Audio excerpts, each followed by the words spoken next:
Hey, what's up mga pre? Another day and another update lang tayo dito sa Legend of Ymir. Officially launched na nga sila kahapon at marami na nga yung kanilang player. Pahirapan na nga tayong pumasok dito guys sa kanilang server. Maghanap na lang kayo dyan kung saan kayo makakapasok na server kung gusto ninyong maglaro po dito. At syempre, dinodumog ito dahil na din sa kanilang play to earn. Meron tayong kikitain or makakapag-earn tayo dito ng kanilang mga token. So 100% nalalaro po natin ito ng libre. Hindi kailangan gumastos para tayo ay makapaglaro dito. Pero yun nga lang, pag hindi tayo gumastos or kumaskas guys, ay pahirapan yung ating pag-level up po dito sa ating mga karakter. Pero yun guys, free naman siya. Laruin at laruin lang natin. Grind lang tayo dito guys para mapataas natin yung ating level at syempre yung ating combat power. Yun ang mahalaga dito para tayo ay makapalag sa mga mobs po dito. At syempre,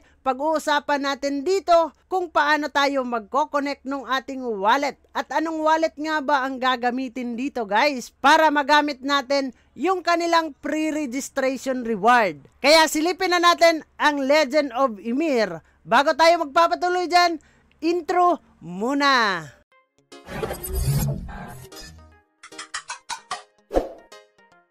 So kung paano tayo makakapag-connect ng ating wallet guys, ay punta lang po tayo dito sa Y, itong menu. Dito po tayo sa taas sa right side po natin. So click po natin ito and then hanapin lang po natin dito sa my token. So dito sa token guys, NFT, click nyo lang itong NFT. And then, kailangan po natin is makapag-connect ng ating wallet. So, click natin itong wallet not connected. And then, wallet must be connected nga daw dito. Only one wallet lang guys, yung pwede nating i-connect sa ating account. So, hindi na tayo makakapag-change ng ibang wallet po dito.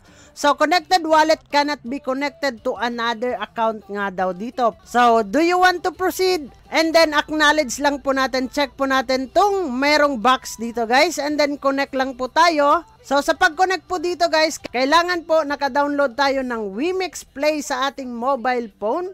So, ipapakita ko yung aking Wimix Play. Ito po yung ating Wimix Play. So, kailangan po natin is-scan itong kanilang QR code para makonect yung ating wallet po dito. And then, okay, scan na po natin guys. At ayun, allow lang po natin, meron yung mga confirmations para mag-complete yung ating wallet connections. So guys, kung meron pa kayo ditong natitirang mga reward nung kayo ay nag-pre-register, ay makikita na nyo dito also sa kanilang NFT items.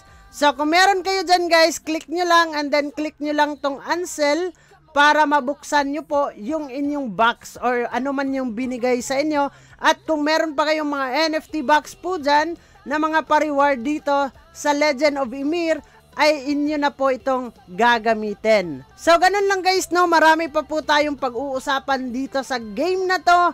At syempre, marami pa tayong live na magaganap dito. So kung gusto ninyong updated kayo dito sa Legend of Ymir, ay huwag nyong kalimutan mag-click subscribe and click the notification bell para ma-update at ma-aware ka sa mga panibago nating i-upload na video. So yun lang naman guys, maraming salamat sa suporta. Kita-kits soon in the next video. Mag-ingat tayong lahat. Diyan na muna kayo and bye-bye! Samahang masaya, ano pang hinihintay? Kung online games ang iyong gusto, dito ka sa guild ko, solid to. Sa aming community na puro makulit, mga hari na trash talk pero malupit.